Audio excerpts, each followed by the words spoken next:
নমস্কার, Indian village food চ্যানেলে আজকে আমি শিম দিয়ে তোমাদের সাথে একটা রেসিপি করে দেখাবো। এই রেসিপিটা গরম ভাতের সাথে খেতে দুর্দান্ত লাগে।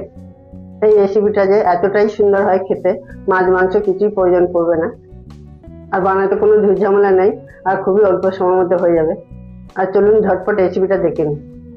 শিমের রেসিপিটা করার জন্য এখানে আমি নিয়ে নিয়েছি 300 গ্রাম শিম। এই শিমের মধ্যে যে আঁশটা থাকে সেই আঁশটাকে আমি ভালো করে ছাড়িয়ে নেব। তোমরা ছুরি বা বটির সাহায্যে দুপাশ আঁশটাকে ভালো করে ছাড়িয়ে নেবে। আমি এভাবে আঁশগুলো ছাড়িয়ে দিচ্ছি। তোমরা ঠিক এভাবেই আঁশগুলো ছাড়িয়ে নেবে, তাড়াতাড়ি করতে হবে না, আস্তে ধীরে করলেই হবে। দেখুন বন্ধুরা, সমস্ত শিমের থেকে আঁশগুলো আমি ছাড়িয়ে নিয়েছি দুপাশে ভালো করে। আর শিমগুলো আমি 4 থেকে 5 বার ভালো করে ধুয়ে নিয়েছি। এবার আমি শিমগুলো সরিয়ে দিয়ে রান্নার দিকে চলে যাবো। রেসিপিটা করার জন্য গ্যাসের মধ্যে একটা কড়া বসিয়ে দিয়েছি। কড়াটা গরম হয়ে গেছে, এবার আমি তেল দিয়ে দেবো পরিমাণ মতো। এই রান্নাটা অবশ্যই সরষের তেলে করবো, সাদা তেলে করলে হবে না। তেলটা আমার উষ্ণ গরম হয়ে গেছে, দিয়ে দেবো 1/2 চামচ কালো জিরে। কালো জিরাটা দেওয়ার পরে এরপরে শিমগুলো আমি কড়ার মধ্যে দিয়ে দিচ্ছি। সবসময় আমি কড়ার মধ্যে দিয়ে দিলাম। শিমগুলো এখন নাড়িয়ে চিনিয়ে 2 থেকে 3 মিনিট আমি ভালো করে ভেজে নেবো। এই 2 থেকে 3 মিনিট শিমটাকে ভাজতে গেলে গ্যাসের আঁচটাকে কমিয়ে দিয়ে ভাজতে হবে, যাতে শিমের গায়ে কোনো না ফোসকা পড়ে। এবার আমি 2-3 মিনিট শিমটাকে ভেজে নেওয়ার পরে হালকা একটু শিমটা কমে গেছে। এখন আমি শিমের মধ্যে দিয়ে দেবো 1/2 চামচ করে নুন। এখন আমি নুনটাকে শিমের সাথে ভালো করে মিশিয়ে নেবো।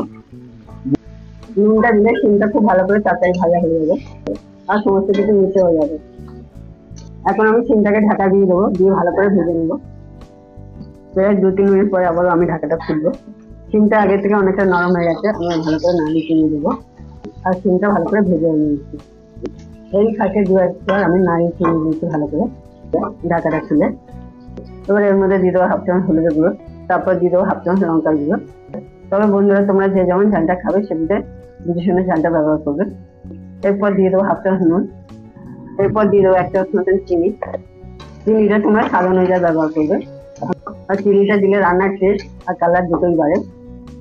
এখন আমি শিমের সাথে মশলাটা 1 মিনিট ধরে ভালো করে মিশিয়ে নেব, যাতে মশলার কাঁচা গন্ধটা কেটে যায়। সেটা 1 মিনিট ধরে মশলাটা আমার মেশানো হয়ে গেছে আর কাঁচা গন্ধটাও কেটে গেছে। এখানে এখন আমি সর্ষে পোস্ত পেস্টটাকে দিয়ে দেবো, আর বাটি ধুয়ে জলটাও আমি দিয়ে দেবো। এখানে আমি সর্ষে পোস্ত আর 4টে কাঁচা লঙ্কা ব্যবহার করেছি। এখন সর্ষে পোস্ত পেস্টটাকে আমি শিমের সাথে ভালো করে মিশিয়ে আমি 1 মিনিট ধরে শিমের সাথে পোস্ত আর সর্ষেটাকে ভালো করে মিশিয়ে নিয়েছি। এখন আমি এর মধ্যে পরিমাণ মতন জল দিয়ে দেবো। এখন আমি পরিমাণ মতন জল দিয়ে দিলাম। বন্ধুরা, এই রেসিপিটার নাম হচ্ছে শিম পাতুরি। এখন আমি ঝোলটা ফুটে ওঠা অবধি অপেক্ষা করবো। রেসিপিটা আশা করি তোমাদের সবারই ভালো লাগে। যারা শিম খায় না তারাও শিমটা চেয়ে খাবে। 2 মিনিট পরে ভালো মতন ফুটে উঠেছে, ভালো করে নাড়িয়ে চিনিয়ে দেবো আর ঝোলটাও টেনে গেছে। এখন আমি উপর থেকে দিয়ে দেবো 2টা কাঁচা লঙ্কা চেরা করা, আর দিয়ে দেবো উপর থেকে ধনেপাতা কুচি।